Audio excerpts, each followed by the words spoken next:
दोस्तों, ये कथा उन लोगों के लिए है, उन स्त्रियों के लिए है जो हर रोज नहाती हैं। जो भी स्त्री पुरुष निर्वस्त्र स्नान करते हैं, उन्हें कौन से पाप की सजा मिलती है, उनके जीवन में इसका क्या असर पड़ता है। इस कहानी के माध्यम से हम आपको बताते हैं। साथ ही इस वीडियो में आपको बहुत ही अच्छी जानकारी और सीख मिलेगी। इसीलिए दोस्तों, हमारे साथ अंत तक जरूर बने रहिए। दोस्तों, एक समय की बात है जब भगवान शिव माता पार्वती के साथ हरिद्वार में घूम रहे थे। तब पार्वती माता ने देखा कि समस्त मनुष्य गंगा में नहा नहाकर कि हर हर गंगे कहते कहते नहा रहे हैं। दोस्तों, आप इस कहानी को पूरा सुनिए, तभी आपको ज्ञान की प्राप्ति होगी।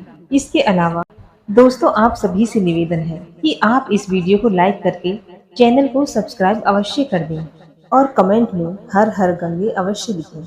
दोस्तों, जब माता पार्वती ने देखा कि मनुष्य गंगा में नहा नहाकर हर हर गंगे कहते चले जा रहे हैं, परंतु सभी दुखी और परेशान हैं, तभी माता पार्वती ने बहुत आश्चर्य से भगवान शिव से पूछा और कहा, हे प्रभु, गंगा में इतनी बार स्नान करने पर भी इनके पाप और दुखों का नाश क्यों नहीं हुआ?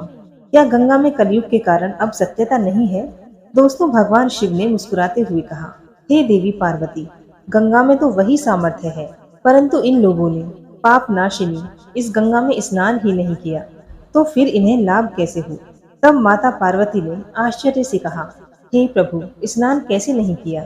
सभी तो गंगा नहाकर जा रहे हैं, और तो और अभी तक तो इनके शरीर भी नहीं सूखे हैं। तब भगवान शिव ने कहा, ये लोग तो केवल गंगा जल में डुबकी लगाकर आ रहे हैं। हे देवी, मैं कल तुम्हें इसका रहस्य समझाऊंगा। ऐसा कहकर वे दोनों ही अंतर्ध्यान हो जाते हैं। दोस्तों, वही दूसरे दिन अचानक से बहुत जोरों से बरसात होने लगी।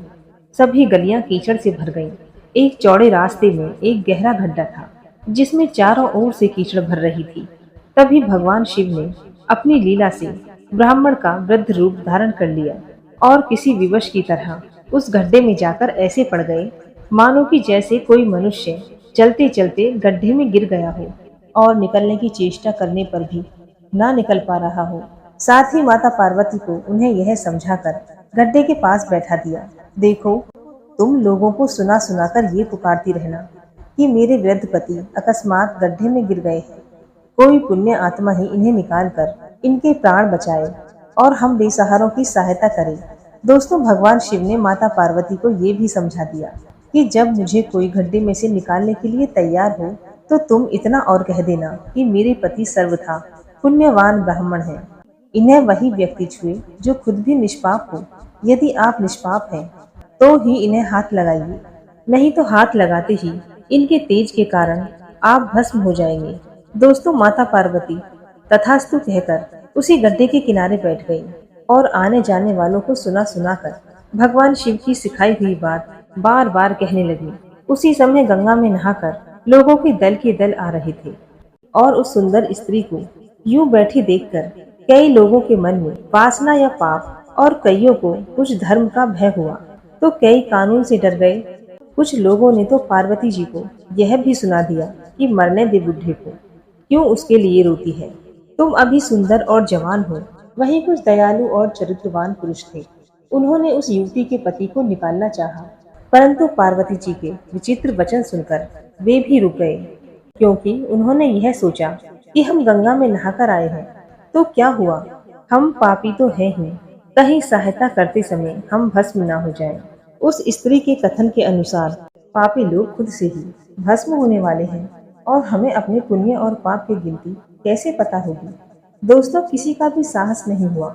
सैकड़ों आए, सैकड़ों ने पूछा और बस चले गए। अब तो संध्या हो गई। तब भगवान शिव ने माता पार्वती से कहा, देखा, आया कोई सच्चे हृदय से गंगा में नहाने वाला। दोस्तों, तब थोड़ी ही देर के बाद एक नौजवान ब्राह्मण हाथ में लोटा लिए हर हर गंगे कहता हुआ नदी से बाहर निकलकर मंदिर की ओर जा रहा था।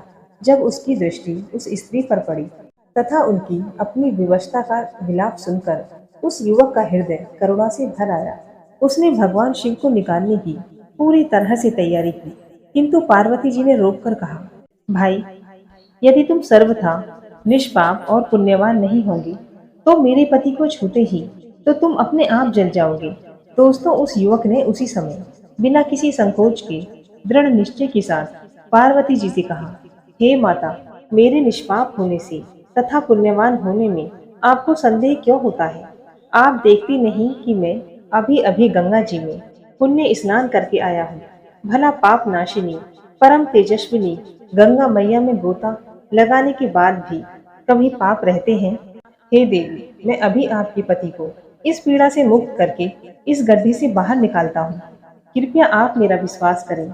ऐसा कहते हुए उस युवक ने लपक कर उस बूढ़े को गोद में उठा लिया। उस समय भगवान शिव और माता पार्वती ने उसे पुण्य फल का अधिकारी समझकर अपना असली स्वरूप प्रकट करके दिखाया तथा उसे साक्षात दर्शन दिए। दोस्तों, वहीं भगवान शिव ने माता पार्वती से कहा, हे पार्वती, इतने सारे लोगों में से केवल इस एक युवक ब्राह्मण ने ही गंगा स्नान किया है। हे देवी, इस दृष्टांत के अनुसार जो लोग बिना श्रद्धा विश्वास के लिए केवल गंगा स्नान करते हैं, उन्हें वास्तविकता में कोई भी फल प्राप्त नहीं होता है। परंतु इसका यह मतलब नहीं कि गंगा स्नान व्यर्थ जाता है। गंगा स्नान का बहुत पुण्य भी है। दोस्तों, इसके बाद भगवान शिव ने माता पार्वती जी से कहा, हे देवी, अब मैं तुम्हें वो 12 बातें बताता हूँ। जो भी मनुष्य इन 12 बातों को नहाते समय ध्यान में रखता है, वह कभी भी दुखी नहीं रहता है। उसके घर में देवी लक्ष्मी का वास होता है। उसके घर में अपार धन आता है। घर में कभी भी लड़ाई झगड़ा या क्लेश नहीं होते हैं। उसका पूरा परिवार हंसी खुशी के साथ सुखपूर्वक जीवन व्यतीत करता है। दोस्तों, तब माता पार्वती ने कहा, हे प्रभु भगवान, आप हमें ये 12 बातें बताइए जिसका मनुष्य जीवन पर कैसा प्रभाव होता है। इस विषय में मैं जानना चाहती हूँ। कृपा करें और मेरी जिज्ञासा को शांत करें। दोस्तों, इसके बाद भगवान शिव उन बातों को बताना शुरू करते हैं और माता पार्वती बहुत ध्यान से सुनने लगती है। प्रिय दोस्तों, ये 12 बातें आप भी बिल्कुल ध्यान से सुनना। इसके बाद भगवान शिव कहते हैं, हे प्रिय, ये 12 बातें बताने के बाद मैं आपको एक बात और बताऊंगा। जो औरतें कपड़े खोलकर स्नान करती हैं, उनके लिए यह बात बहुत ही महत्वपूर्ण है। आप इस बात को बहुत ही ध्यान से सुनना। तभी भगवान शिव अपनी वाणी को शुरू करके वो 12 बातें बताने लगते हैं। दोस्तों, भगवान शिव कहते हैं, प्रतिदिन स्नान करने से शरीर निरोगी रहता है तथा मन प्रसन्न रहता है। स्नान करने से चेहरे की कांति और आकर्षण में भी बढ़ोतरी होती है। अगर इस नित्य कर्म के दौरान विशेष बातों का ध्यान रखा जाए तो बहुत अधिक लाभ पाया जा सकता है। नहाने के क्रम में इन बातों का ध्यान अवश्य रखना चाहिए। सबसे पहले स्नान करने के बाद शुद्ध होकर पूजा पाठ आदि सारे काम करने के योग्य बनते हैं। इसलिए सुबह को ही स्नान कर लेना चाहिए। दूसरी बात, शास्त्रों में कहा गया है कि स्नान करने से इन 7 गुणों की प्राप्ति होती है। रूप, तेज, बल, पवित्रता, आयु, आरोग्य, निरोग, पुष्टि, आरोग्य, स्वास्थ्य चाहने वालों को हर मौसम में और हर दिन स्नान करना चाहिए। चौथी बात, शास्त्रों में कहा गया है, सुबह स्नान करने से पापों का नाश होता है और पुण्य मिलता है। ऐसा भी कहा गया है, सुबह नहाने वालों के पास नकारात्मक शक्तियाँ नहीं भटकती, इसीलिए सुबह के समय स्नान करना ही उचित है।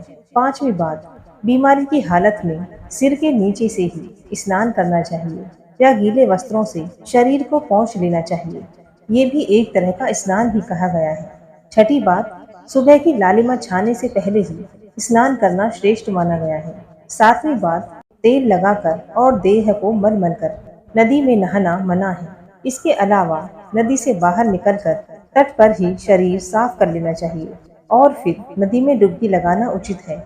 आठवीं बात, जिन घाटों पर कपड़े धोए जाते हैं वहां का जल अपवित्र माना गया है, इसलिए वहां से कुछ दूर हटकर नहाना चाहिए। नौवीं बात, नदी में 11 या 21 डुबकियां योग्य बताया गया है। 10वीं बात, पवित्र नदियों में कपड़े निचोड़ने की मनाही है। नदी में किसी तरह की गंदगी नहीं बहानी चाहिए। 11वीं बात, नल की तुलना में झरने का पानी, झरने की तुलना में नदी का पानी, नदी के पानी से किसी तीर्थ का जल, तीर्थ के जल से गंगा जल अधिक श्रेष्ठ माना गया है। अंतिम और 12वीं बात, गंगा माता का कथन है, स्नान करते वक्त कोई भी जहाँ भी मेरा स्मरण करेगा, मैं वहाँ के जल में प्रवेश कर जाऊंगी। दोस्तों, इसके बाद भगवान शिव ने कहा, हे पार्वती, अब मैं आपको औरतों के बारे में बताता हूँ, जो औरतें कपड़े खोलकर स्नान करती हैं। धर्मशास्त्र में हर एक चीज के लिए कुछ नियम बनाए गए हैं। इस नियमों में से स्नान को लेकर कई बातें बताई हैं। ऐसा भी माना जाता है कि आम व्यक्ति को शास्त्रों के नियमों का पालन जरूर करना चाहिए, जिससे उनके घर की सुख समृद्धि बनी रहती है और खुशहाली आती है। साथ ही अपार धन बरसता है, माता लक्ष्मी प्रसन्न होती है।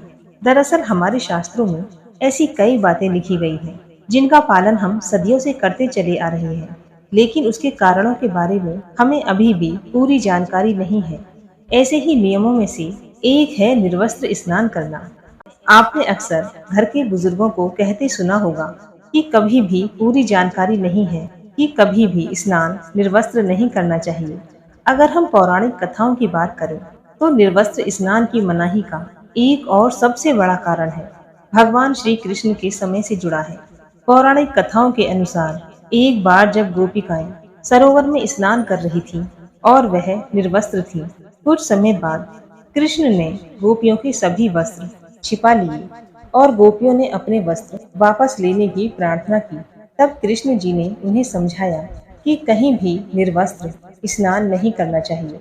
इससे जल के देवता वरुण का अपमान होता है। इसलिए आपको निर्वस्त्र स्नान न करने की सलाह दी जाती है।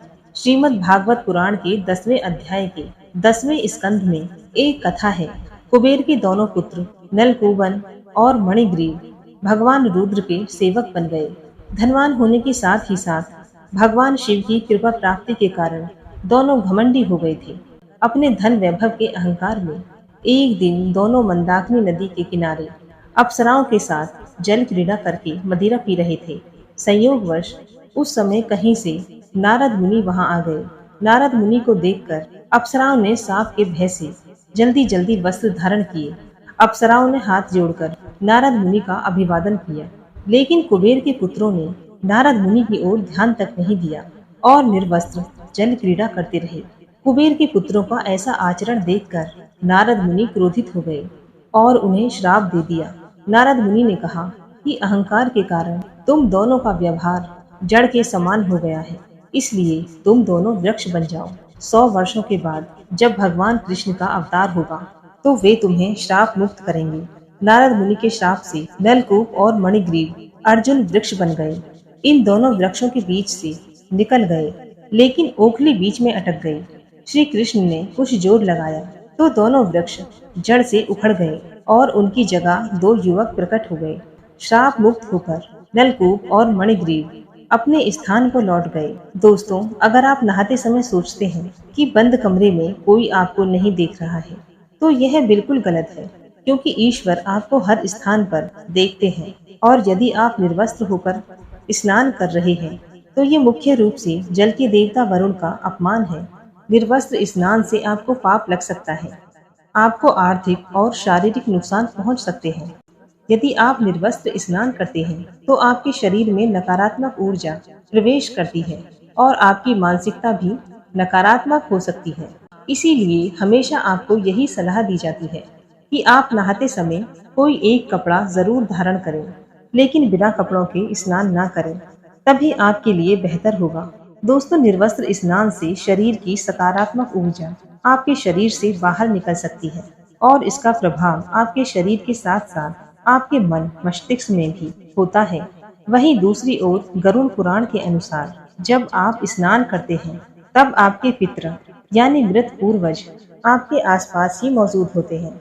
यदि आप निर्वस्त्र स्नान करते हैं, तो आपको पितृदोष लग सकता है। ऐसे स्नान करने से आपके पितरों को तृप्ति नहीं मिलती है और यह घर में पितृदोष का कारण बन सकता है और वे केवल वस्त्रों से गिरने वाले जल को ग्रहण करते हैं, जिनसे उनकी तृप्ति होती है। निर्वस्त्र स्नान करने से पितृ अतिरिक्त नाराज होते हैं, जिससे व्यक्ति का तेज बल धन सुख नष्ट होता है। इसलिए कभी भी निर्वस्त्र होकर स्नान नहीं करना चाहिए। दोस्तों, पुराणों के अनुसार नहाने वाला पानी पूर्वजों के हिस्से में जाता है और निर्वस्त्र होकर नहाने से इसे पितरों के समक्ष बिना कपड़ों के नहाना माना जाता है। शास्त्रों में ऐसी मान्यता है, यदि कोई निर्वस्त्र स्नान करता है तो माता लक्ष्मी उससे रूठ जाती हैं इससे आपकी कुंडली में धन हानि के योग बन सकते हैं और आपकी आर्थिक स्थिति खराब हो सकती है। इन्हीं कारणों से आपको निर्वस्त्र स्नान की मनाही है।